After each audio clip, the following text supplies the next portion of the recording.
Temtem Manding is an international school of West African drum music founded by the Grandmaster Mamadi Keita in 1991. Their goal is to preserve, teach and perform the traditional percussion music of the Manding. Temtem Manding Hong Kong, the 14th institution authorized by the Mamadi Keita, is the only one in China to teach TTM curriculum of traditional West Africa drum music.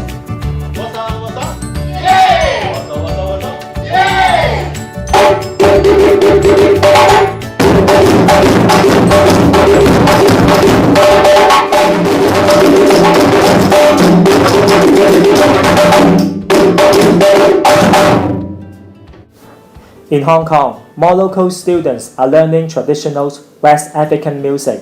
They say this musical training can enhance their musical sense and technique. 佢係個聲音好豐富，咁就可以做到好多嘅聲啦，唔同嘅節奏啦。咁樣我覺得係幾有挑戰性嘅一種樂器。咁於是就會令到我覺得係好有興趣繼續玩落去。技巧方面，我嘅拍子係穩定好多啦。咁我速度都可以係做到唔同速度，咁我會自己係幾滿足嘅。咁同時間我亦都可以係認識到係非洲嘅文化。咁例如佢哋嘅生活係點樣啦，每一首歌嘅背景係點樣，係因為乜嘢原因而令到每一首歌會出現呢？咁我亦都可以係了解更多。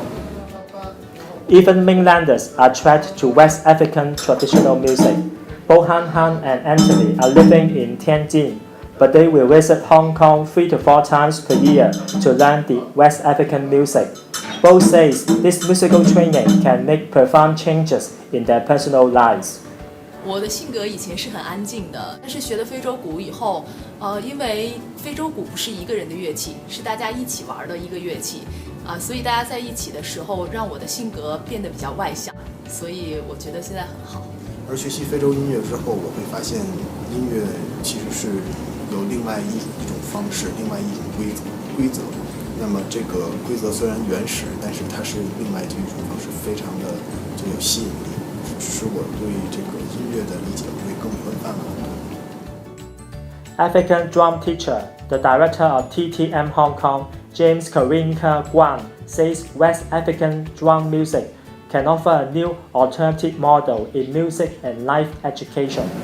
非洲音樂係由13世紀到而家，而每一種音樂佢係同一啲事情係連結埋一齊，咁而令到真係認真學傳統非洲音樂嘅人呢，就會出現咗一個情形，佢哋會開始緊張一件事情本身佢嗰個出現。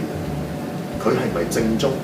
因為藉著音樂而令到你成為有一個咁嘅態度嘅話，係可以透過非洲音樂嘅教育嘅過程，啟發佢哋有一種咁嘅思維，而第二日放喺佢哋嘅生活度。